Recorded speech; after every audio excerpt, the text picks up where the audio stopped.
दोस्तों, स्वागत है आपका हमारे चैनल RK वर्मा में। काशी यात्रा में बुलाकी राम ने अगले नगर में जो अजीब बात देखी थी उसका विवरण इस प्रकार है। नगर के बाजार में बुलाकी राम ने देखा कि एक स्थान पर बहुत भीड़ लगी हुई थी।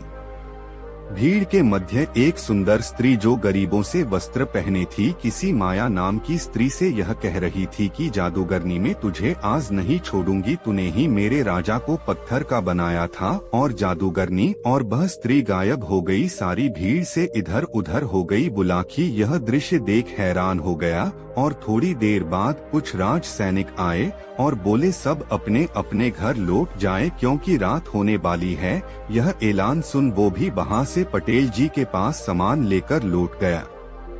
रात को सोने के समय जब बुलाकी राम ने गंगाराम पटेल से इस विषय में पूछा, बुलाकी बोला, पटेल जी मैंने आज बहुत ही रहस्यमय दृश्य देखा। और बुलाकी ने सारा हाल पटेल जी को सुना दिया। और बुलाकी राम बोला, पटेल जी वह स्त्री कौन थी जो गरीबों से वस्त्र पहने थी और राजा को अपना पति बता रही थी? और वह जादूगरनी कौन है जिसने राजा को पत्थर बनाया था? और एक बात, राज सैनिकों का यह आदेश समझ नहीं आया, शाम हो गई, घर लौट जाओ सब। पटेल जी ने हुक्के का एक कश लिया और बोले, प्यारे बुलाकी अपनी उत्सुकता थोड़ी शांत कर और ध्यान पूर्वक सुने। पटेल जी ने बुलाकी को एक कहानी सुनाई। पटेल जी बोले, बुलाकी, यहाँ जिस नगर में हम रुके हैं आज से कुछ 110 वर्ष पूर्व एक विशाल और समृद्ध राज्य था जो चारों दिशाओं में फैला हुआ था। इस राज्य का राजा बहुत ही रहस्यमय था। कोई नहीं जानता था कि वह कहाँ से आया था, उसका असली नाम क्या था और वह हमेशा रात में ही महल से बाहर क्यों निकलता था। लोगों के बीच उसके बारे में अनेक अफवाहें फैली हुई थीं। कोई कहता कि वह एक जादूगर था, कोई कहता कि वह श्रापित था, तो कोई कहता कि वह इंसान ही नहीं बल्कि कोई जादुई प्राणी था। राजा का महल भी अजीब था। महल की दीवारें रात में चमकती थीं और अंदर से रहस्यमय ध्वनियां सुनाई देती थीं।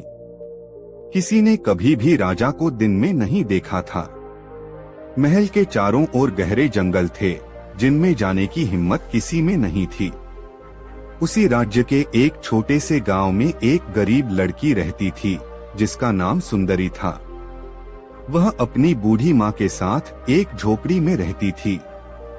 उसकी माँ बहुत बीमार थी और उनके पास खाने के लिए बहुत कम पैसे होते थे। सुंदरी जंगल से लकड़ियां लाकर उन्हें बेचती थी जिससे उनकी गुजारा चलता था। सुंदरी अपनी सुंदरता के लिए पूरे राज्य में प्रसिद्ध थी। उसकी आंखें गहरी और चमकदार थीं और उसका चेहरा चांद जैसा था। लेकिन उसकी सुंदरता से ज्यादा लोग उसकी बुद्धिमत्ता की तारीफ करते थे। वह बचपन से ही बहुत तेज दिमाग वाली थी और किसी भी कठिन प्रश्न का उत्तर तुरंत दे सकती थी।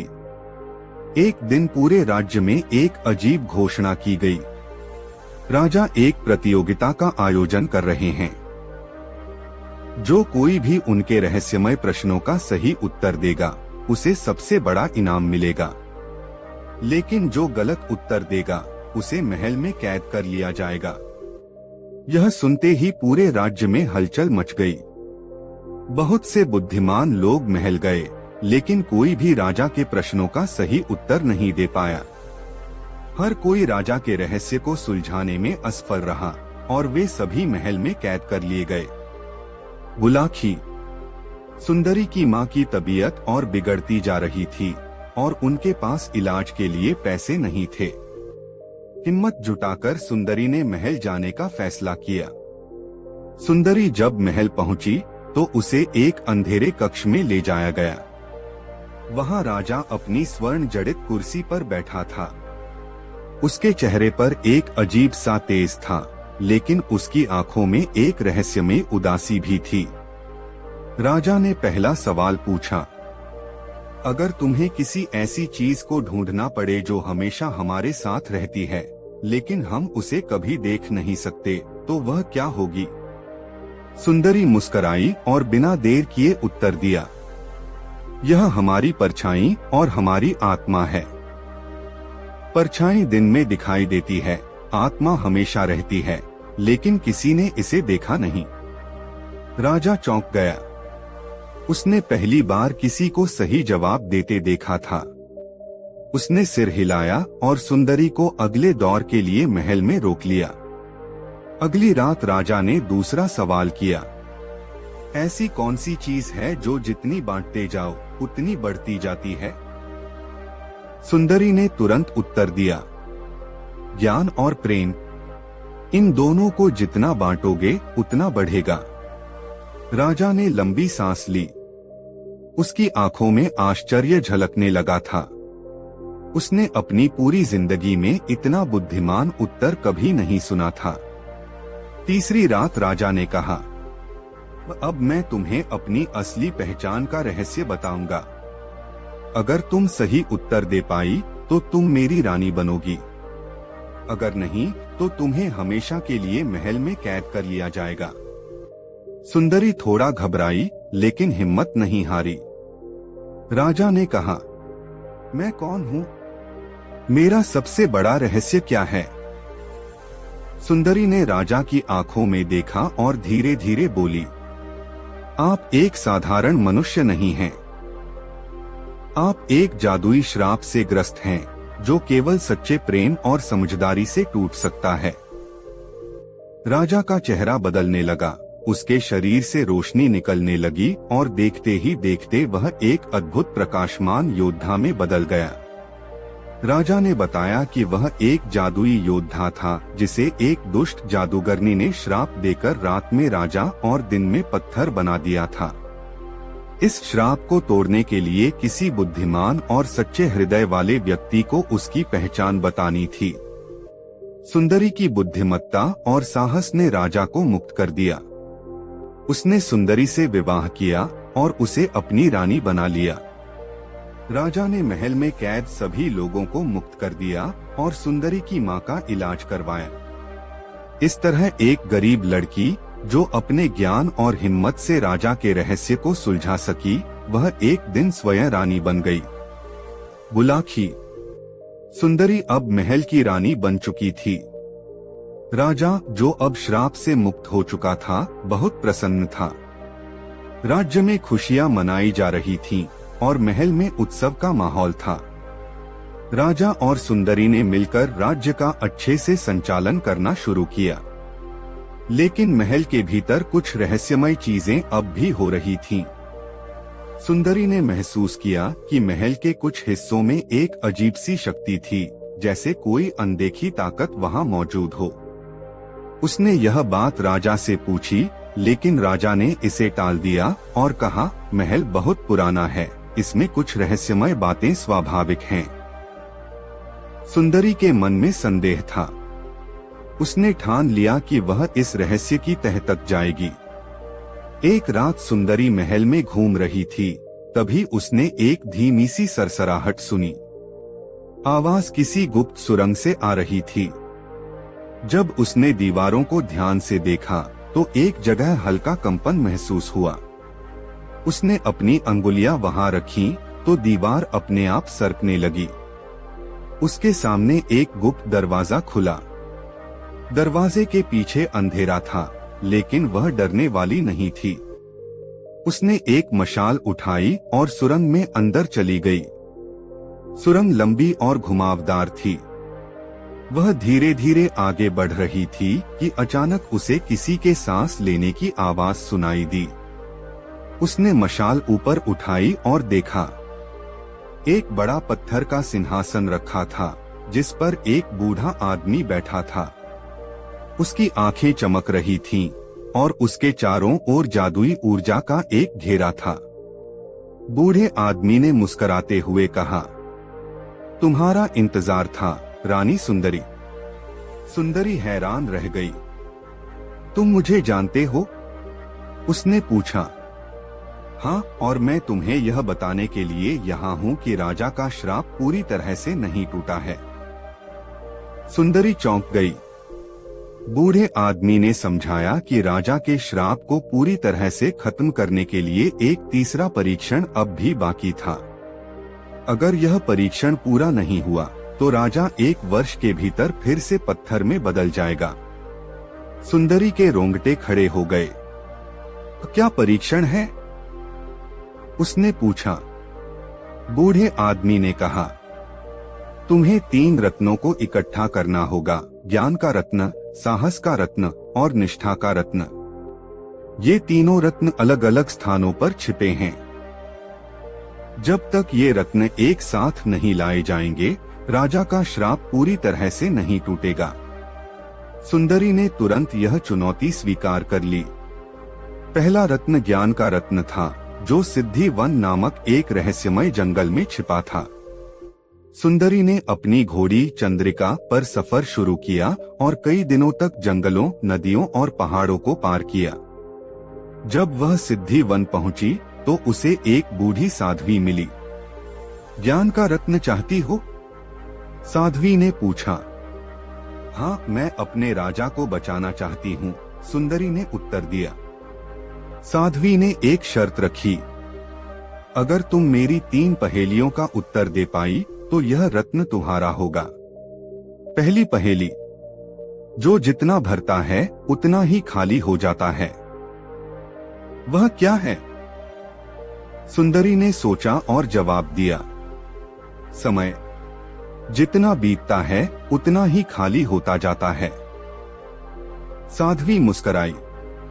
दूसरी पहेली, ऐसी कौन सी चीज है जो देखने में बहुत हल्की लगती है लेकिन कोई इसे लंबे समय तक नहीं उठा सकता?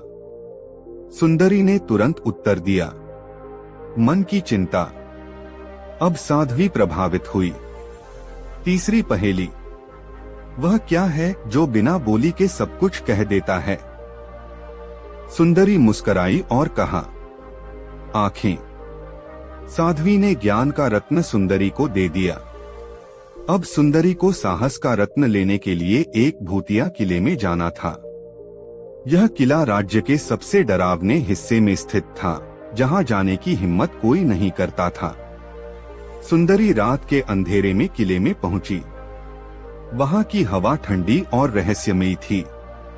अचानक उसके सामने एक भूतिया आकृति प्रकट हुई।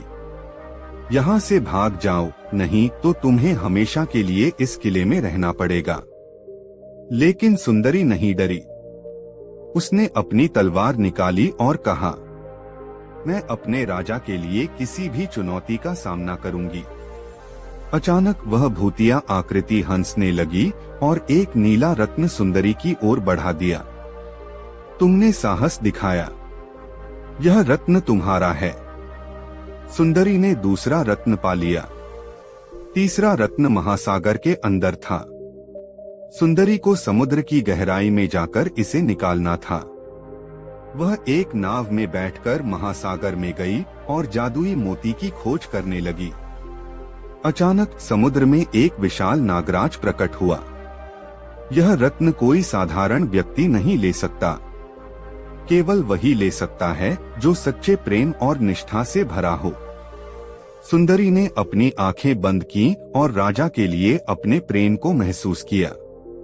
तभी रत्न अपने आप उसके हाथ में आ गया। तीनों रत्नों को लेकर सुंदरी महल वापस आई और उन्हें राजा के मुकुट में लगाया। जैसे ही रत्न मुकुट में लगे, राजा का शरीर प्रकाश से भर गया और उसका श्राप हमेशा के लिए खत्म हो गया। राज्य में खुशियां फैल गईं। राजा और सुंदरी ने मिलकर राज्य को और अधिक समृद्ध बनाया। अब सुंदरी सिर्फ एक गरीब लड़की नहीं थी, बल्कि एक बुद्धिमान, साहसी और सच्चे प्रेम से भरी महान रानी थी। बुलाखी। सच्चा प्रेम, बुद्धिमत्ता और साहस किसी भी कठिनाई को दूर कर सकता है। आगे क्या हुआ पटेल जी? बुलाखी। रानी सुंदरी को अब तक जितना भी पता चला था वह केवल आधा सच था। उसने राजा को श्राप से मुक्त करने के लिए 3 रत्नों को खोजा, कठिन परीक्षाएं दी और अपना साहस साबित किया। लेकिन एक सवाल उसके मन में बार बार घूम रहा था। आखिर यह श्राप राजा को मिला कैसे? और यह श्राप देने वाला कौन था? राजा ने अब तक इस प्रश्न से बचने की कोशिश की थी, लेकिन अब जब सब कुछ सामान्य हो चुका था, रानी ने ठान लिया कि वह इस रहस्य का पूरा सच जानेगी। रानी का सवाल और राजा का अजीब बर्ताव। एक दिन सुंदरी ने राजा के साथ महल के बगीचे में बैठकर धीरे से पूछा, महाराज, मैंने आपके श्राप को समाप्त करने के लिए इतनी कठिनाइयां झेली, लेकिन आपने कभी यह नहीं बताया कि आपको यह श्राप आखिर किसने दिया था। राजा अचानक गंभीर हो गया। उसकी आंखों में एक अनोखी उदासी छा गई। वह कुछ देर तक चुप रहा, जैसे वह अपने अतीत को याद कर रहा हो। फिर धीरे धीरे उसने बोलना शुरू किया, यह एक ऐसा रहस्य है जिसे मैंने कभी किसी को नहीं बताया, लेकिन अब समय आ गया है कि तुम भी यह जानो। राजा का अतीत जब वह राजकुमार था। राजा ने बताया कि वह पहले सिर्फ एक साधारण राजकुमार था। उसका नाम वीरेंद्र था और वह अपने पिता के विशाल राज्य का उत्तराधिकारी था। एक दिन वह अपने सैनिकों के साथ शिकार के लिए जंगल में गया। शिकार के दौरान वह अपने सैनिकों से अलग हो गया और बहुत दूर निकल गया। जब उसे प्यास लगी तो उसने एक छोटी सी झील देखी और वहां पानी पीने के लिए गया। जैसे ही उसने झील से पानी पिया, चारों ओर एक रहस्यमयी धुंध छा गई। फिर अचानक झील के पानी से एक अजीब सी आकृति बाहर निकली। वह एक भयंकर जादूगरनी थी। उसका नाम था माया। जादूगरनी माया का प्यार और श्राप। माया की लाल आंखें चमक रही थीं और उसकी उपस्थिति से पूरा जंगल भयावह हो गया था। तुम कौन हो? राजकुमार वीरेंद्र ने पूछा। माया ने हंसते हुए कहा, मैं इस झील की रक्षक हूँ, लेकिन मैं तुम्हें सिर्फ इसलिए नहीं रोक रही हूँ। मैं तुम्हें कई वर्षों से देख रही हूँ और अब मैं चाहती हूँ कि तुम मुझसे विवाह करो। राजकुमार को यह सुनकर आश्चर्य हुआ। मैं तुमसे विवाह नहीं कर सकता। मैं तुम्हें जानता तक नहीं। माया की आंखें क्रोध से लाल हो गईं। अगर तुमने मेरी बात नहीं मानी तो मैं तुम्हें ऐसा श्राप दूंगी कि तुम दिन में पत्थर बन जाओगे और रात में राजा। तुम्हें सच्चे प्रेम और बुद्धिमत्ता से ही इस श्राप से मुक्ति मिलेगी, लेकिन जब तक तुम्हें कोई सच्चे दिल से पहचानेगा नहीं, तब तक तुम इस श्राप से मुक्त नहीं हो पाओगे। राजकुमार ने माया को मना कर दिया। बस उसी क्षण माया ने श्राप दे दिया। जैसे ही माया ने श्राप दिया, वीरेंद्र का शरीर धीरे धीरे पत्थर में बदलने लगा। वह दर्द से कराह उठा, लेकिन वह कुछ नहीं कर सकता था। जब अगली रात हुई तो वह फिर से इंसान में बदल गया, लेकिन अगली सुबह वह फिर पत्थर बन गया। उसने किसी तरह अपने महल लौटने का रास्ता खोजा, लेकिन जब वह अपने राज्य पहुंचा तो किसी ने उसे नहीं पहचाना। उसके माता पिता ने उसे मर चुका समझ लिया था और उसके छोटे भाई को राजा घोषित कर दिया गया था। अब वह अपने ही महल में एक अजनबी बन चुका था।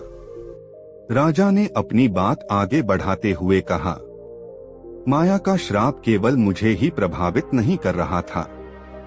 जब मैंने महल में आकर रहना शुरू किया तो धीरे धीरे यह पूरा महल भी रहस्यमय हो गया। यहाँ के दरवाजे अपने आप खुलने लगे, रात में अजीब आवाजें आने लगीं और यहाँ तक कि महल के कुछ हिस्सों में जादुई ऊर्जा भी फैलने लगी। इसलिए कोई भी इस महल में ज्यादा देर तक नहीं रुकता था और मेरी पहचान भी धीरे धीरे एक रहस्यमय राजा के रूप में होने लगी। रानी सुंदरी यह सब सुनकर अवाक रह गई। तो क्या माया अब भी जीवित है? सुंदरी ने पूछा। राजा ने सिर हिलाया, हाँ, और मैं जानता हूँ कि वह अब भी कहीं छिपी हुई है। वह यह देखकर जरूर क्रोधित होगी कि उसका श्राप टूट चुका है। तो अब हमें क्या करना होगा? सुंदरी ने दृढ़ता से पूछा। राजा ने कहा, अब हमें माया को हमेशा के लिए खत्म करना होगा ताकि यह श्राप दोबारा कभी न लौटे। अब राजा और रानी को अपने सबसे बड़े दुश्मन माया, जादूगरनी का सामना करना था। बुलाकी इस तरह राजा वीरेंद्र ने अपनी पूरी कहानी सुनाई और अब रानी सुंदरी को समझ आ गया कि असली खतरा अब भी बाकी है। अगर माया अभी भी जीवित है तो हमें उसे हमेशा के लिए खत्म करना होगा, सुंदरी ने कहा। राजा सहमत हुए, लेकिन वे जानते थे कि माया को हराना आसान नहीं होगा। माया की वापसी, महल में अजीब घटनाएं। अगली ही रात से महल में अजीब घटनाएं होने लगीं। दीवारों पर परछाइयां दिखने लगी, दरवाजे अपने आप खुलने और बंद होने लगे। रात के समय हवा में अजीब सी सरसराहट सुनाई देने लगी। एक दिन जब सुंदरी अपने कमरे में थी तो अचानक उसे आईने में अपनी परछाई कुछ अजीब सी लगी। उसने ध्यान से देखा, आईने में वह खुद नहीं बल्कि माया की लाल आंखें चमक रही थीं। सुंदरी घबरा गई, लेकिन उसने तुरंत अपनी तलवार निकाली और आईने की तरफ बढ़ी। मुझे डराने की कोशिश मत करो माया, सुंदरी ने गरज कर कहा। आईने में एक काली धुंध उठी और माया की आवाज गूंजी, तुमने मेरा श्राप तोड़ दिया, लेकिन अब मैं तुम्हें नहीं छोड़ूंगी सुंदरी। यह महल मेरा है और राजा भी।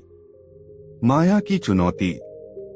माया ने राजा और सुंदरी को चुनौती दी, अगर तुम मुझसे जीत सकते हो तो मैं हमेशा के लिए चली जाऊंगी, लेकिन अगर हार गए तो तुम्हें भी श्राप मिलेगा। राजा ने तलवार उठाई और कहा, हम तुम्हारी चुनौती स्वीकार करते हैं। माया ने कहा, ठीक है, तो तुम्हें 3 परीक्षाएं पास करनी होंगी। पहली परीक्षा, छलावे का महल। माया ने अपने जादू से पूरा महल बदल दिया। राजा और सुंदरी को अचानक ऐसा महसूस हुआ कि वे किसी अजीब भूल भुलैया में हैं। दरवाजे गायब हो गए, दीवारें घूमने लगीं और चारों ओर माया की हंसी गूंज रही थी। अगर तुम इस भूल भुलैया से बाहर नहीं निकले तो हमेशा के लिए फंस जाओगे, माया की आवाज आई। सुंदरी ने तुरंत सोचा, यह जादू मेरे दिमाग को भ्रमित कर रहा है, लेकिन असली रास्ता अब भी यही होगा जो पहले था। उसने अपनी आंखें बंद की, अपनी याददाश्त पर भरोसा किया और राजा का हाथ पकड़कर सही दिशा में बढ़ी। कुछ ही मिनटों में दोनों भूल भुलैया से बाहर निकल आए। पहली परीक्षा पास। दूसरी परीक्षा, माया का राक्षसी दर्पण। अब माया ने एक बड़ा आईना प्रकट किया जो काले जादू से भरा था। अगर तुम इस आईने में देखोगे तो तुम्हें अपनी सबसे बड़ी कमजोरी दिखाई देगी। अगर तुम डर गए तो यह तुम्हें हमेशा के लिए अपने अंदर कैद कर लेगा। राजा वीरेंद्र ने आईने में देखा। उसे दिखा कि वह फिर से पत्थर में बदल गया है और सुंदरी उसे बचाने में असफल हो रही है। उसके मन में डर आया, लेकिन तभी सुंदरी ने भी आईने में देखा। उसे दिखा कि वह अकेली खड़ी है, राजा गायब हो चुका है और महल फिर से माया के अधीन है। सुंदरी ने तुरंत राजा का हाथ पकड़ा और कहा, यह सिर्फ एक भ्रम है। अगर हम इसे सच मान लेंगे तो यह हमें अपने अंदर खींच लेगा। दोनों ने मिलकर आंखें बंद कर लीं और डर को स्वीकार करने के बजाय उसे ताकत बना लिया। आईना अचानक टूट गया। दूसरी परीक्षा भी पास। तीसरी परीक्षा, अंतिम युद्ध। अब माया क्रोधित हो चुकी थी। अब कोई और परीक्षा नहीं होगी, अब युद्ध होगा। वह हवा में उड़ने लगी और उसके चारों ओर काले जादू की शक्तियां घूमने लगीं। राजा और सुंदरी दोनों ने अपनी तलवारें निकाली। माया ने आग के गोले फेंके, लेकिन सुंदरी ने अपनी ढाल से उन्हें रोक दिया। राजा ने तलवार चलाकर माया पर हमला किया, लेकिन माया गायब हो गई और पीछे से हमला कर दिया। युद्ध भयंकर था। अचानक सुंदरी को याद आया, माया का जादू केवल छल और भ्रम पर आधारित है। अगर हमें उसे हराना है तो हमें उसके जादू को बेकार करना होगा। सुंदरी ने अपनी तलवार में तीनों रत्नों की शक्ति को मिला दिया और राजा के साथ मिलकर माया पर हमला किया। माया चीखने लगी क्योंकि अब उसका जादू बेकार हो रहा था। राजा ने आखिरी वार किया और माया की काली शक्ति खत्म हो गई। नहीं, यह नहीं हो सकता। माया की आवाज धीरे धीरे कमजोर पड़ने लगी और फिर माया हमेशा के लिए गायब हो गई। जैसे ही माया खत्म हुई, महल के सारे रहस्य भी खत्म हो गए। दीवारें अब सामान्य हो गईं। गुप्त दरवाजे अब बंद हो गए। अजीब आवाजें आनी बंद हो गईं। अब यह महल फिर से एक सुंदर, शांत और सुरक्षित स्थान बन चुका था। राजा वीरेंद्र और रानी सुंदरी ने एक दूसरे की ओर देखा और मुस्कुराए। अब सब कुछ खत्म हो गया, राजा ने कहा। हाँ, अब सच में हमारा नया जीवन शुरू होगा, सुंदरी ने उत्तर दिया। अंतिम विजय और राज्य का नया युग। राजा और रानी ने पूरे राज्य को इकट्ठा किया और घोषणा की कि अब राज्य पर कोई जादू का खतरा नहीं है। राज्य में फिर से खुशियां लौटी। रानी सुंदरी अब सिर्फ एक साधारण लड़की नहीं थी, वह अपने साहस, बुद्धिमत्ता और प्रेम से इतिहास की सबसे महान रानी बन चुकी थी। और राजा वीरेंद्र अब सिर्फ एक रहस्यमय राजा नहीं था, वह अब न्यायप्रिय, वीर और अपने राज्य का सबसे प्रिय शासक था। बुलाकी बोला, यह माया का प्रेम अभिशाप की असली वजह क्या थी? बुलाकी आगे सुन। रानी सुंदरी को अब तक पूरा सच पता चल चुका था, लेकिन एक सवाल अब भी उसके मन में था। माया ने राजा वीरेंद्र को ही क्यों चुना? उसने उसे श्राप क्यों दिया? और उससे इतना गहरा प्रेम क्यों कर बैठी? जब सुंदरी ने राजा से यह सवाल पूछा तो राजा कुछ देर चुप रहे। फिर उन्होंने एक लंबी सांस ली और कहा, इस कहानी की शुरुआत बहुत पहले हुई थी, जब मैं सिर्फ एक बच्चा था। राजा वीरेंद्र और माया का पहला मिलन। राजा वीरेंद्र ने बताया कि जब वह केवल 10 वर्ष का था, तब वह अपने गुरु के साथ हिमालय के जंगलों में गया था। वहां उसे एक लड़की मिली थी, एकदम साधारण पर बहुत रहस्यमयी। उस लड़की का नाम था माया। माया एक अनाथ थी, जिसे एक बूढ़े तांत्रिक ने पाला था। वह जादू सीख रही थी, लेकिन उसमें एक खास बात थी, वह अकेली थी, हमेशा उदास रहती थी। राजकुमार वीरेंद्र ने उससे दोस्ती कर ली। वे दोनों साथ में जंगल में खेलते, कहानियां सुनाते और मस्ती करते। धीरे धीरे माया को वीरेंद्र से प्रेम होने लगा, लेकिन वीरेंद्र को यह नहीं पता था। समय बीतता गया। माया बड़ी होती गई और जादू में निपुण हो गई। लेकिन जब उसने वीरेंद्र को अपना प्रेम बताने की कोशिश की, तो वीरेंद्र ने हंसकर कहा, माया, तुम मेरी सबसे अच्छी दोस्त हो, लेकिन मैं तुमसे विवाह करना चाहती हूँ। माया ने कहा। वीरेंद्र चौंक गए और बोले, माया, मैं तुमसे बहुत स्नेह करता हूँ, लेकिन मैं तुमसे प्रेम नहीं करता। यह सुनकर माया का दिल टूट गया। माया ने ठान लिया कि अगर वह वीरेंद्र को नहीं पा सकती, तो किसी और को भी नहीं पाने देगी। उसने गहरे काले जादू की शिक्षा लेनी शुरू कर दी। जब वीरेंद्र राजकुमार से राजा बनने की तैयारी कर रहे थे, तब माया ने झील के किनारे उन्हें रोककर कहा, अब भी समय है, मुझसे विवाह कर लो। लेकिन वीरेंद्र ने फिर से मना कर दिया। तुम मेरे बचपन की मित्र हो, लेकिन प्रेम जबरदस्ती नहीं हो सकता। बस इसी क्रोध में माया ने वीरेंद्र को श्राप दे दिया। अब तुम्हें सच्चा प्रेम मिलने तक श्राप भोगना पड़ेगा। और तभी से वीरेंद्र का जीवन रहस्यमय बन गया। रानी सुंदरी ने राजा की यह कहानी सुनी और गहरी सोच में पड़ गई। तो माया का प्रेम वास्तव में प्रेम नहीं था, वह सिर्फ तुम्हें पाना चाहती थी। लेकिन सच्चा प्रेम वह होता है जो स्वार्थी नहीं होता। राजा वीरेंद्र मुस्कुराए और कहा, इसलिए तुम ही वह सच्चा प्रेम हो जिसने मेरे श्राप को तोड़ा। रानी सुंदरी को समझ आ गया कि प्रेम को कभी भी जबरदस्ती नहीं पाया जा सकता। माया का प्रेम सिर्फ एक जुनून था, लेकिन वीरेंद्र और सुंदरी का प्रेम सच्चा, निस्वार्थ और बलिदान से भरा हुआ था। बुलाकी इसी बात को लेकर दोनों में बाजार में झगड़ा हो रहा था। असली प्रेम सुंदरी का था, जिसने राजा को श्राप से मुक्त कराया। और इस घटना के बाद उस जादूगरनी के साथी रात होते नगर में लोगों को उठाने लगे और रानी सुंदरी ने आदेश दिया, अब से सभी नगरवासी दिन के उजाले में ही अपना सारा काम कर ले, कोई भी रात में न निकले। उम्मीद है कि अब तेरी शंका का समाधान हो गया होगा। हाँ पटेल जी, शंका का समाधान हो गया। इसी का नाम तो दुनिया है। अच्छा, अब रात काफी हो चली है और आंखों में नींद भी भर रही है। आथ तू भी सो जा और मैं भी सोने का प्रयास करता हूँ। अभी बहुत रास्ता बाकी है सफर का। यह कहकर पटेल ने टांगे फैला दी।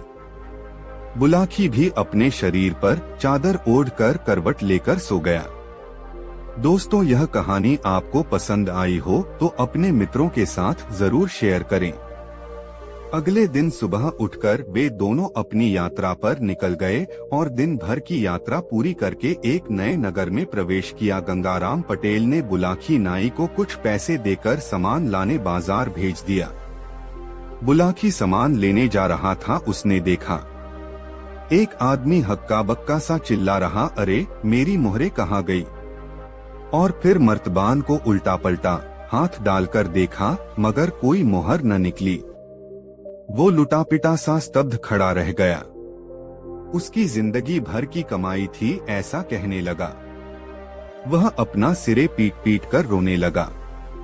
बोलने लगा, मुझे यकीन हो गया कि साहूकार ने मेरे साथ धोखेबाजों की है।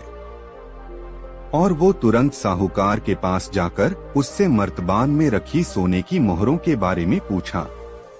और थोड़ी ही देर में वहां भीड़ इकट्ठा हो गई। बुलाकी वहां से आश्चर्यचकित हो चल दिया। रात को भोजन पश्चात पटेल जी को सारा हाल सुनाया और बोला, पटेल जी बाद में उस गरीब के साथ क्या हुआ और वो कौन सी सोने की मोहरे की बात कर रहा था? पटेल जी बोले, बुलाकी बगदाद में अली ख्वाजा नाम का एक व्यापारी रहता था। उसकी एक छोटी सी दुकान थी। इस दुकान से जो कमाई होती अली उसी से अपना गुजारा करता था।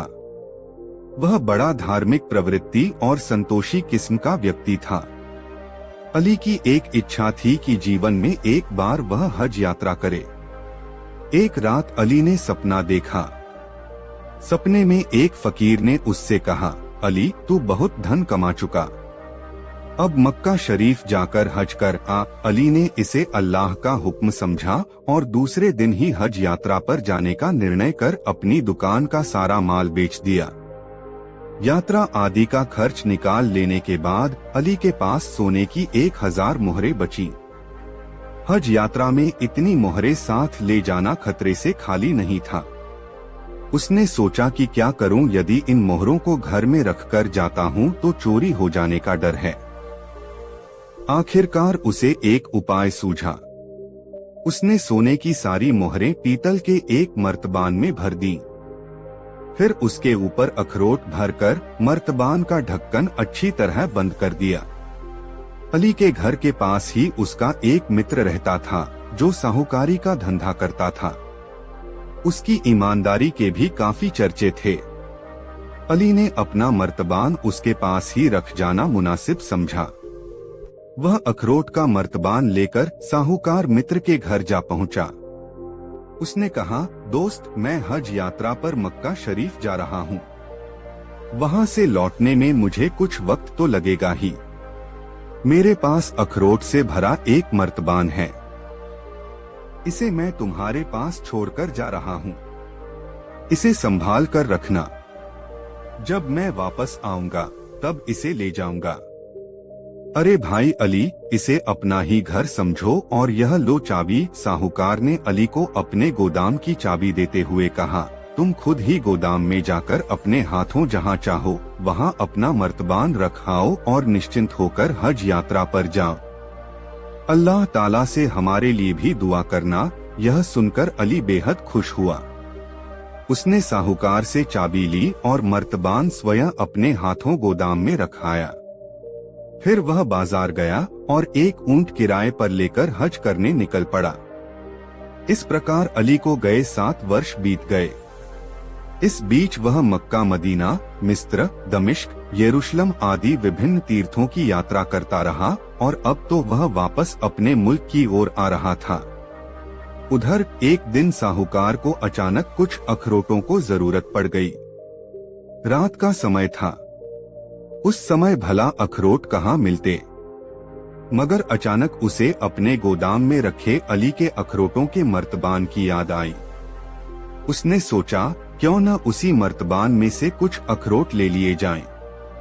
साहूकार अखरोट लेने के लिए गोदाम में गया। उसने अली का मर्तबान खोला तो देखा कि अखरोट सड़ गए हैं।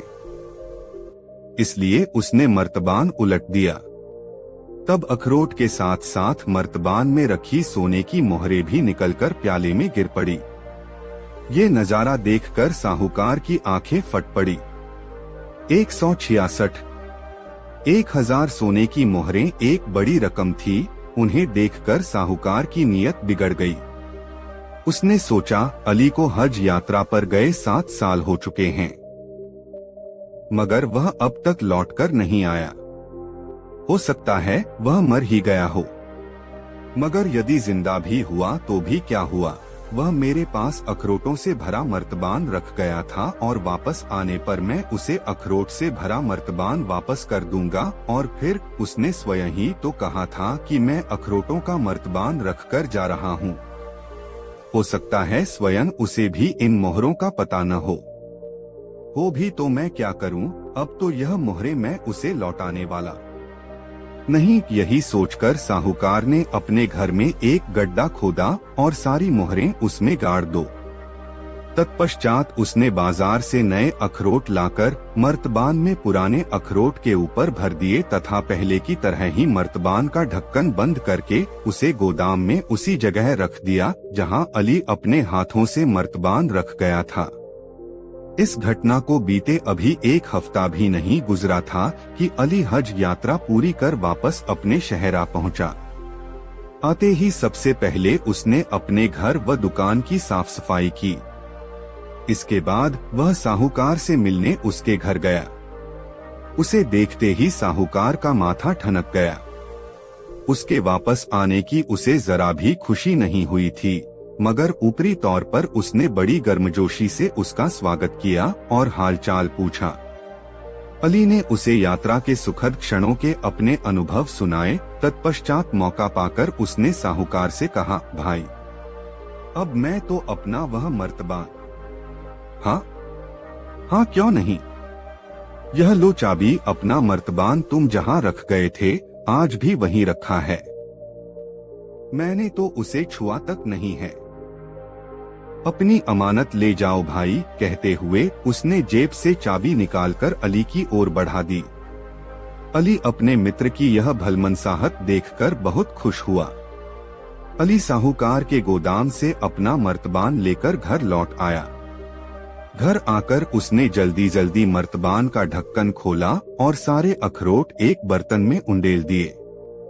थोड़े अखरोट आने के बाद उसका ख्याल था कि अब मोहरें गिरेंगी, मगर उस समय तो उसका दिल धक से रह गया जब मर्तबान का अंतिम अखरोट भी बर्तन में गिर गया और कोई मोहर न निकली।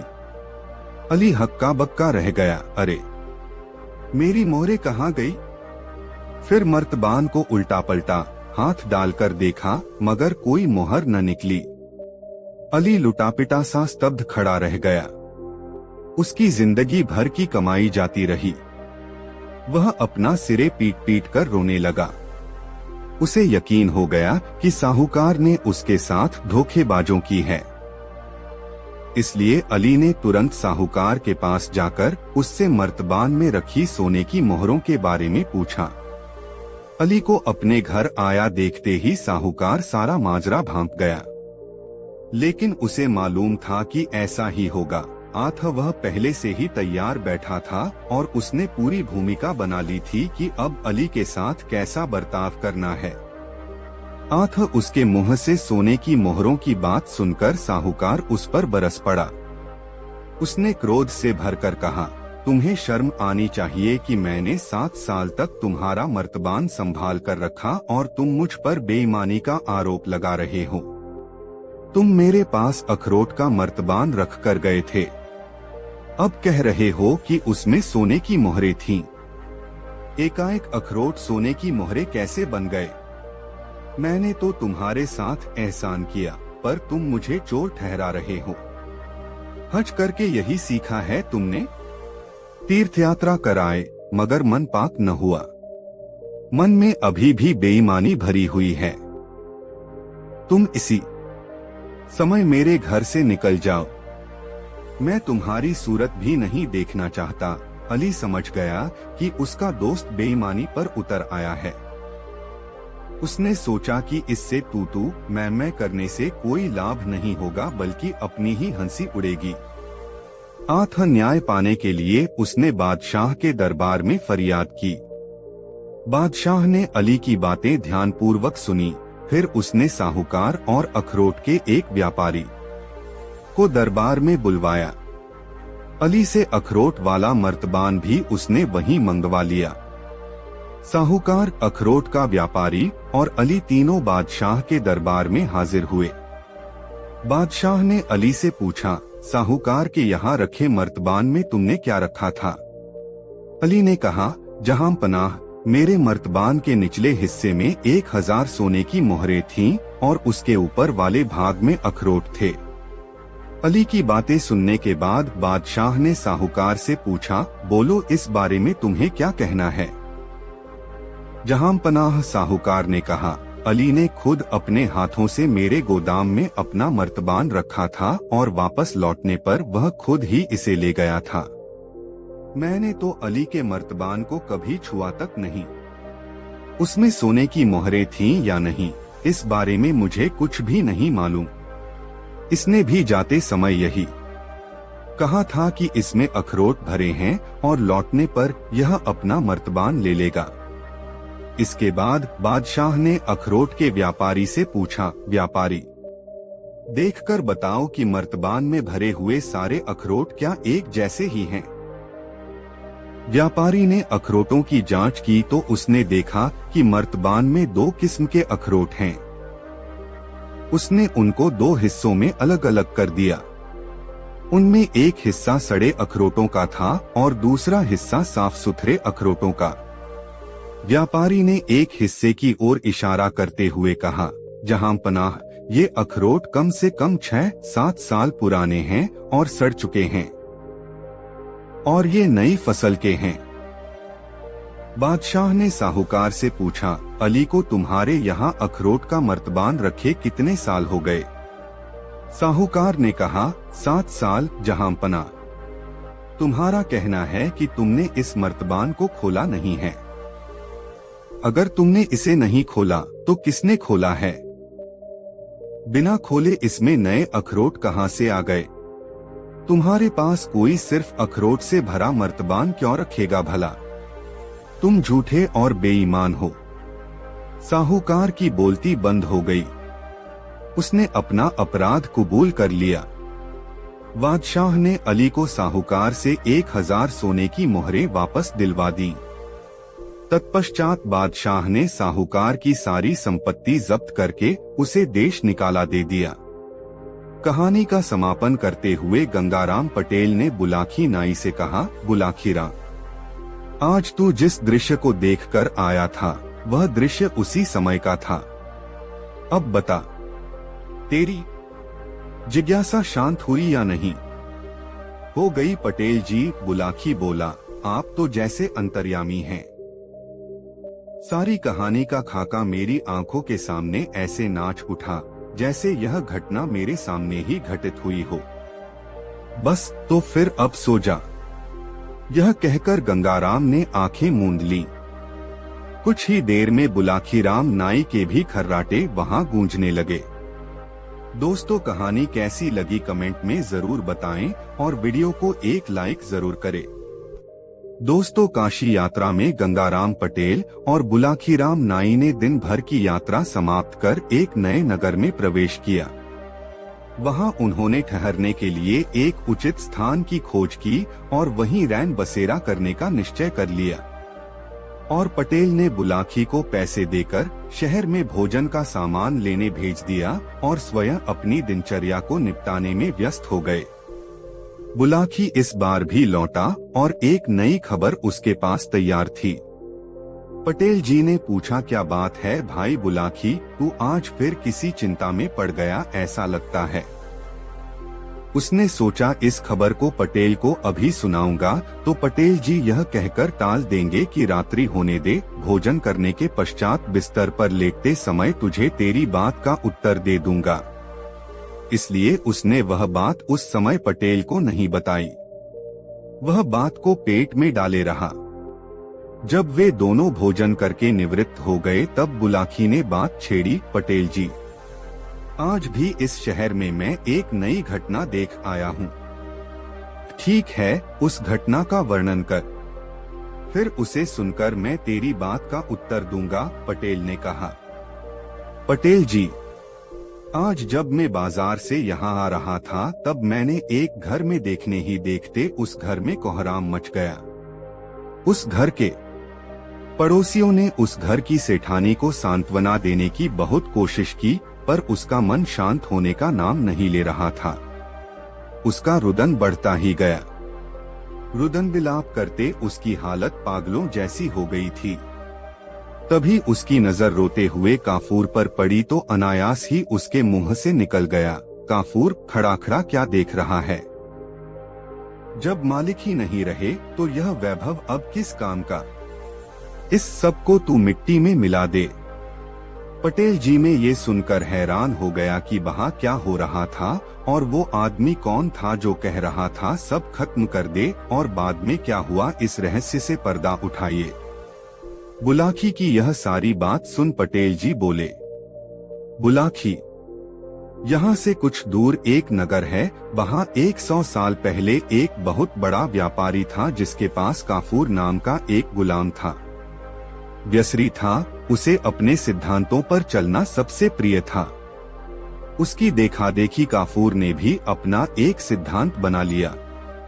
उसका सिद्धांत था 6 महीने में एक छोटा सा झूठ और 12 महीने में एक बार कोई बड़ा झूठ बोलना। एक बार व्यापारी ने विदेश जाने की योजना बनाई, इसलिए उसने निश्चय किया कि सभी गुनाभा को बेच दिया जाए। यह काम उसने एक दलाल को सौंप दिया। उसके गुलामों में से काफूर नामक गुलाम को शहर के एक अमीर आदमी ने पसंद कर लिया। तब दलाल ने काफूर की तारीफ करते हुए कहा, सेठ जी, यह गुलाम बड़ा ही ईमानदार और निष्ठापूर्वक काम करने वाला है। यह तो बड़ी अच्छी बात है। अमीर ने कहा, क्या इसमें कोई बुराई भी है? बस छोटी सी एक ही बुराई है सेठ जी की यह सिद्धांतवादी है। सिद्धांतवादी होना तो कोई बुरी बात नहीं है। इसमें क्या बुराई है? सेठ और अधिक खुश हुआ। मैं खुद सिद्धांतवादी हूँ और मेरा यह सिद्धांत है कि मैं बिना जांचे परखे कभी गुलाम नहीं खरीदता, और जब गुलाम को खरीद लेता हूँ तो उसके सुख दुख का पूरा ख्याल रखता हूँ। अब तुम मुझे इस गुलाम का सिद्धांत बताओ, क्या सिद्धांत है इसका? जवाब दलाल के बजाय गुलाम ने स्वयं दिया, मालिक, मेरा सिद्धांत यह है कि मैं 6 महीने में एक बार एक छोटा सा झूठ बोलता हूँ और 12 महीने में एक बार बड़ा झूठ बोलता हूँ। बस यह सुनकर व्यापारी खिलखिलाकर हंस पड़ा और बोला, बस इतनी सी बात है, मुझे कोई ऐतराज नहीं है। झूठ कौन नहीं बोलता? हम लोगों को तो हर रोज ढेरों झूठ बोलना पड़ता है। झूठ के बिना तो व्यापार चल ही नहीं सकता। व्यापारी ने दलाल को गुलाम की कीमत अदा की और उसे अपने साथ ले गया। काफूर बहुत मेहनती गुलाम था, साथ ही वह व्यवहार कुशल भी बहुत था। वह अपने मालिक की हर आज्ञा का पालन करता था है। व्यापारी का कठिन से कठिन काम वह चुटकी बजाते कर दिखाता था। इतना ही नहीं, कई बार तो उसने उसे संकट से भी उबारा था। उसने अपने परिश्रम और ईमानदारी से अपने मालिक और मालकिन का दिल जीत लिया। वे दोनों काफूर के व्यवहार से बहुत प्रभावित थे। इस प्रभाव का ही यह परिणाम था कि कुछ दिनों बाद ही उन्होंने काफूर को अपना निजी गुलाम बना लिया। एक बार व्यापारी के घर पर कुछ मेहमान आए हुए थे। व्यापारी ने उनके सम्मान में एक दावत का आयोजन किया। यह आयोजन व्यापारी ने अपने रंगमहल में किया था और यह स्थान शहर से बाहर था। दावत शुरू होने वाली थी कि तभी व्यापारी को ख्याल आया कि वह अपना सोने का अतरदान तो घर पर ही भूल गया है। उसने काफूर को बुलाकर उससे तुरंत घर जाकर अतरदान लेकर आने के लिए कहा। मालिक का आदेश पाकर काफूर तुरंत घर के लिए रवाना हो गया। काफूर को इस व्यापारी के यहाँ गुलामी करते हुए आज 6 महीने पूरे हो रहे थे। रास्ते में उसे याद आया कि अपने सिद्धांत के अनुसार उसे आज ही कोई छोटा सा झूठ बोलना चाहिए। काफूर को इस तरह का छोटा मोटा झूठ बोलने के लिए कोई कहानी गढ़ने में अधिक समय नहीं लगता था। अतः उसने तुरंत एक कहानी गढ़ ली। उसने रास्ते से मिट्टी उठाकर अपने शरीर पर लगा ली, सिर के बाल बिखेर लिए। फिर वह रोता पीटता घर के आंगन में जा पहुंचा तथा बिना कुछ कहे आपा पीट पीट कर विलाप करने लगा। कितना नेक था मेरा मालिक! या अल्लाह, तूने मेरे मालिक को इतनी जल्दी क्यों उठा लिया? अच्छा होता कि मालिक के बदले तू मुझे उठा लेता। अब मेरा क्या होगा? इतना कहकर वह और जोर जोर से छाती पीटने लगा। काफूर के रोने की आवाज सुनकर व्यापारी की पत्नी घबरा गई। वह भागती हुई बाहर आई। उसे देखते ही काफूर ने रोते रोते कहा, मालकिन गजब हो गया। मालिक रंग महल में मेहमानों के साथ बैठे हुए थे। एकाएक पीछे की दीवार उन पर गिर पड़ी। मालिक और सभी मेहमान उसके नीचे दब कर मर गए। हाय मालिक! यह सुनकर मालकिन दहाड़े मार मार कर रोने लगी। बात पता चलने पर उसकी दोनों बेटियां और पड़ोसी भी रुदन में शामिल हो गए। घर के दूसरे नौकर भी मालिक की मौत की खबर सुनकर रोने लगे। देखने ही देखते पूरे घर में कोहराम मच गया। पड़ोसियों ने सेठानी को सांत्वना देने की बहुत कोशिश की, पर उसने शांत होने का नाम नहीं लिया। उसका रुदन बढ़ता ही गया। रुदन विलाप करते उसकी हालत पागलों जैसी हो गई थी। तभी उसकी नजर रोते हुए काफूर पर पड़ी तो अनायास ही उसके मुंह से निकल गया, काफूर, खड़ा खड़ा क्या देख रहा है? जब मालिक ही नहीं रहे तो यह वैभव अब किस काम का? इस सब को तू मिट्टी में मिला दे। मालकिन के हुक्म की तामील करना गुलाम का फर्ज है। यही सोचकर काफूर ने तुरंत इतीदा उठाया और घर की एक एक चीज को तोड़फोड़ कर रख दिया। मकान के दरवाजे, खिड़कियों, मेज कुर्सियां, पलंग, अलमारी, बर्तन सब कुछ चकनाचूर हो गए। तत्पश्चात मालकिन अपनी दोनों बेटियों, पड़ोसियों व नौकर चाकरों के साथ रोती पीटती रंग महल की ओर चल पड़ी। मालकिन और पड़ोसियों के रंग महल पहुंचने के पहले ही काफूर जल्दी जल्दी रंग महल जा पहुंचा। उस समय व्यापारी मेहमानों के साथ भोजन करने बैठा ही था कि काफूर उसके पास जाकर छाती पीटते हुए रोने लगा। व्यापारी उसको इस हरकत पर बुरी तरह घबरा गया और तत्काल उसने पूछा, काफूर क्या हुआ? तू इस तरह फूट फूट कर रो क्यों रहा है? काफूर ने सिसकते हुए जवाब दिया, मालिक क्या बताऊं, गजब हो गया। मालकिन दीवान खाने में झूले पर बैठी हुई पान चबा रही थीं। एकाएक दीवान खाने की दीवार उनके ऊपर गिर पड़ी। मालकिन दीवार के नीचे दबकर मर गईं। आपकी दोनों बेटियां वहीं अपने छोटे भाई के साथ खेल रही थीं। वे सब भी दीवार के नीचे दब गए। गजब हो गया मालिक! काफूर विलाप करने लगा, हाय अब मैं क्या करूं? खुदा, तूने मेरी दयालु मालकिन को इतनी जल्दी क्यों उठा लिया। व्यापारी परोसी हुई थाली छोड़कर उठ गया। वह शोक से विह्वल हो उठा और जो भी चीज सामने पड़ी सबको तोड़ने फोड़ने लगा। रंग महल की कोई भी वस्तु साबुत नहीं बची। मेहमानों ने किसी तरह व्यापारी को संभाला। वे सब रोते बिलखते घर की ओर चल पड़े। अभी वे लोग कुछ ही दूर गए थे कि उन्हें सामने से सेठानी और पास पड़ोस के लोग उधर से आते हुए दिखाई दिए। दोनों तरफ की भीड़ एक दूसरे के करीब आ गई। जब व्यापारी ने सेठानी को और सेठानी ने व्यापारी को देखा तो दोनों डर के मारे कांपने लगे। भागो भागो, यह तो सेठानी का भूत है, व्यापारी चिल्लाया। बचाओ बचाओ, यह तो सेठ जी का भूत है, सेठानी बोली। इसके बाद व्यापारी और सेठानी डर के मारे बेहोश होकर गिर पड़े। व्यापारी और सेठानी के साथ आए लोगों ने उन दोनों के चेहरों पर पानी छिड़का, तब कहीं जाकर उन दोनों को होश आया। व्यापारी और उसकी पत्नी ने जब एक दूसरे से बातचीत की तब उन्हें मालूम हुआ कि यह सब काफूर की करतूत है। उन्होंने काफूर के इस झूठ के कारण हुए नुकसान और तोड़फोड़ के बारे में भी एक दूसरे को बताया। व्यापारी और सेठानी को काफूर पर बहुत गुस्सा आया। उन्होंने काफूर को डांटते हुए कहा, तूने यह घिनौनी हरकत क्यों की? आखिर तुझे इस करतूत से क्या हासिल हुआ? काफूर बोला, मालिक, मैंने जो कुछ किया है अपने सिद्धांत के अनुसार ही किया है। आपको याद होगा, मैंने आपसे 6 महीने में एक बार एक छोटा झूठ बोलने की बात की थी। आज मुझे आपके यहाँ गुलामी करते हुए 6 महीने पूरे हो रहे थे, इसलिए मुझे आज एक छोटा झूठ बोलना ही पड़ा। मैंने तो केवल छोटा सा झूठ बोला था, लेकिन मालकिन ने आदेश दिया तो मुझे मजबूर होकर घर का सारा सामान तोड़ना पड़ा। क्या करता, मालकिन के हुक्म का पालन करना मेरा धर्म था।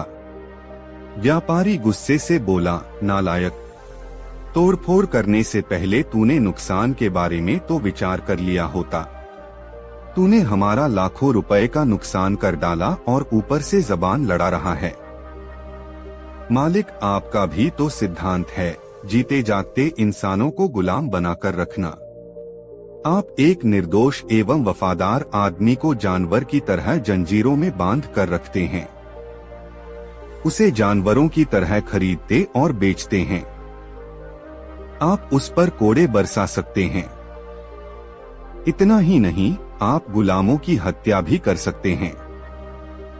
जीते जागते इंसानों की पूरी जिंदगी इस प्रकार की गुलामी में ही बीत जाती है। इस अन्याय की तुलना में तो मेरी छोटी सी गलती कुछ भी नहीं है। काफूर की बातें सुनकर व्यापारी के कान खड़े हो गए। उसने सोचा, इस गुलाम का छोटा सा झूठ यदि इतना भयानक है तो बड़ा झूठ कितना विनाशकारी होगा। उसने काफूर से कहा, अब मुझे तुम्हारे जैसे गुलाम की जरूरत नहीं है। नहीं मालिक, ऐसा कैसे हो सकता है? काफूर ने जवाब दिया, आपने तो 12 महीने के लिए मुझे खरीदा है। दलाल की बही में यह शर्त दर्ज है। 12 महीने के पहले आप मुझे कैसे छोड़ सकते हैं मालिक? व्यापारी और काफूर का यह विवाद सुल्तान हारून रशीद के पास पहुंचा। उसने दोनों पक्षों की दलीलें सुनने के बाद काफूर को गुलामी से आजाद करने का आदेश दिया। इस प्रकार अपनी सूझबूझ से काफूर हमेशा हमेशा के लिए गुलामी से मुक्त हो गया। कहानी का समापन करते हुए गंगाराम पटेल ने बुलाखी नाई से कहा, बुलाखी राम, आज तू जिस दृश्य को देखकर आया था वह दृश्य उसी समय का था। अब बता, तेरी जिज्ञासा शांत हुई या नहीं? हो गई पटेल जी, बुलाखी बोला, आप तो जैसे अंतर्यामी हैं। सारी कहानी का खाका मेरी आंखों के सामने ऐसे नाच उठा जैसे यह घटना मेरे सामने ही घटित हुई हो। बस तो फिर अब सो जा। यह कहकर गंगाराम ने आंखें मूंद ली। कुछ ही देर में बुलाखी राम नाई के भी खर्राटे वहां गूंजने लगे। दोस्तों, यह कहानी आपको कैसी लगी कमेंट में जरूर बताएं। दोस्तों, काशी यात्रा से वापसी के चरण में गंगाराम पटेल और बुलाखीराम नाई एक नए नगर में पहुंचे और रात्रि विश्राम उसी नगर में किया। उस नगर में बुलाखीराम ने एक बाग के अंदर एक ऐसा तालाब देखा जिसके घाट सोने के थे। उसमें जो मछलियां तैर रही थीं, वह सब चांदी की थीं। सोने का घाट और चांदी की मछलियों को देखकर बुलाखीराम की उत्सुकता जाग उठी। रात को सोने से पूर्व उसने गंगाराम पटेल से रहस्य को बताने के विषय में कहा तो उन्होंने कहा, बुलाखीराम, इस भारत देश में श्रीपुर नाम का एक नगर है। उस नगर में राजनारायण नाम का युवक रहता था। वह क्षत्रिय जाति का था, अतः उसे शिकार करने का बहुत शौक था। वह प्रायः अकेला ही जंगल में जाकर बनेले पशुओं का शिकार किया करता था। एक बार आखेट की तलाश में राजनारायण एक ऐसे जंगल में चला गया जहां वह पहले कभी नहीं गया था। वहां उसे शिकार तो कोई मिला नहीं, लेकिन परिश्रम इतना करना पड़ा कि वह थककर चूर हो गया। वह सुबह के समय घर से निकला था और अब दोपहर का समय हो चला था, अतः भूख प्यास से उसकी हालत खराब होने लगी थी। बुलाखी, इंसान भूख को तो किसी हद तक बर्दाश्त कर लेता है, किंतु यदि पानी न मिले तो उसकी हालत खराब हो जाती है। यही हाल राजनारायण का भी हुआ। वह प्यास बुझाने के लिए सारे जंगल में भटकता रहा कि शायद कहीं उसे कोई तालाब या नदी दिखाई दे जाए, किंतु न तो कोई तालाब न कोई नदी या ऐसी जोहड़ दिखाई दी जिससे जल पीकर वह अपनी तृष्णा शांत कर पाता। जल न मिलने से उसकी हालत बिगड़ने लगी और वह चक्कर खाकर एक स्थान पर बेहोश होकर गिर पड़ा। संयोग से उस समय उस वन में एक देवकन्या वन विहार के लिए आई हुई थी। उसने जब भूमि पर बेहोश पड़े राजनारायण को देखा तो वह नीचे उतरी और राजनारायण का निरीक्षण करने लगी। राजनारायण बहुत खूबसूरत और तंदुरुस्त नौजवान था। देवकन्या उसका रूप देखकर उस पर मोहित हो गई। उसने राजनारायण को अपनी बाहों में उठाया और उसे एक सरोवर के किनारे ले गई। वहां उसने राजनारायण के मुख पर पानी के छींटे मारे तो राजनारायण की बेहोशी टूट गई। यह उठकर बैठ गया।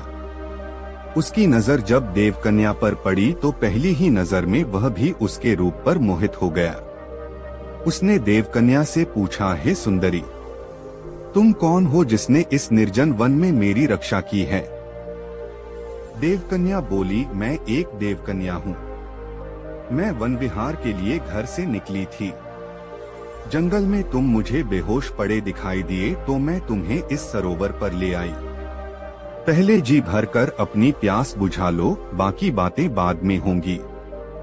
बुलाखी, तब राजनारायण ने पहले तो सरोवर से जल पीकर अपनी तृष्णा शांत की, फिर उस देवकन्या से कहा, हे सुंदरी, मैं तुम्हारा स्वरूप देखकर तुम पर मोहित हो गया हूँ। अब से पहले मैंने तुम्हारे जैसी कोई अन्य सुंदरी नहीं देखो। क्या तुम मुझसे विवाह करना पसंद करोगी? यह सुनकर उस देवकन्या ने कहा, हे युवक, मोहित तो मैं भी तुम्हारे रूप पर हो गई हूँ, किंतु विवाह मैं तुम्हारे साथ तभी करूंगी जब तुम मेरी एक शर्त मान लोगे। कौन सी शर्त है तुम्हारी? राजनारायण ने पूछा। मेरी शर्त यह है कि विवाह के बाद तुम मुझ पर ऐसी कोई पाबंदी नहीं लगाओगे जो मेरी स्वतंत्रता में बाधक बने। तुम मुझसे यह भी नहीं पूछोगे कि मैं कहाँ गई थी, क्यों गई थी अथवा किसके पास गई थी, आदि आदि। हाँ, यह बात अलग है कि मैं तुम्हें स्वेच्छा से ही सारी बातें बता दूं, किंतु बताने के लिए तुम मुझ पर कोई दबाव नहीं डालोगे। यदि मेरी यह शर्त मंजूर है तो मैं तुमसे विवाह करने के लिए तैयार हूँ। राजनारायण तैयार हो गया और तब उन दोनों ने वन में ही वन देवता को साक्षी मानकर गांधर्व विवाह कर लिया। राजनारायण उस देवकन्या को अपनी पत्नी बनाकर अपने घर ले आया। कुछ दिन दोनों के बहुत आनंद पूर्वक बीते।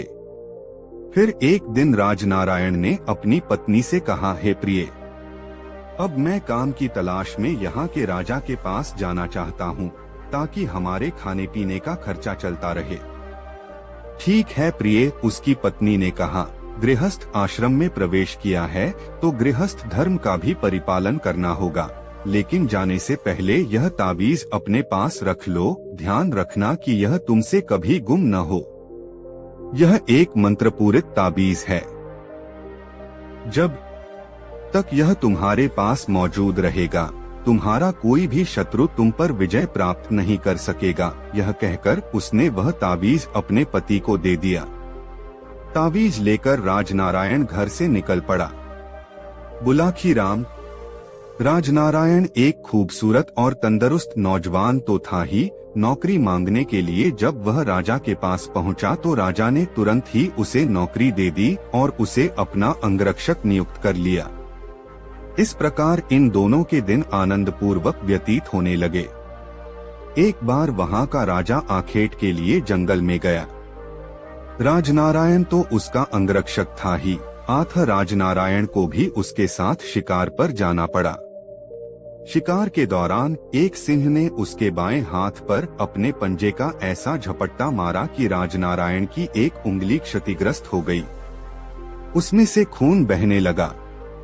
किसी तरह उसने पट्टी बांधकर उंगली से बहते खून को तो रोक लिया, किंतु उसकी उंगली का दर्द बरकरार रहा।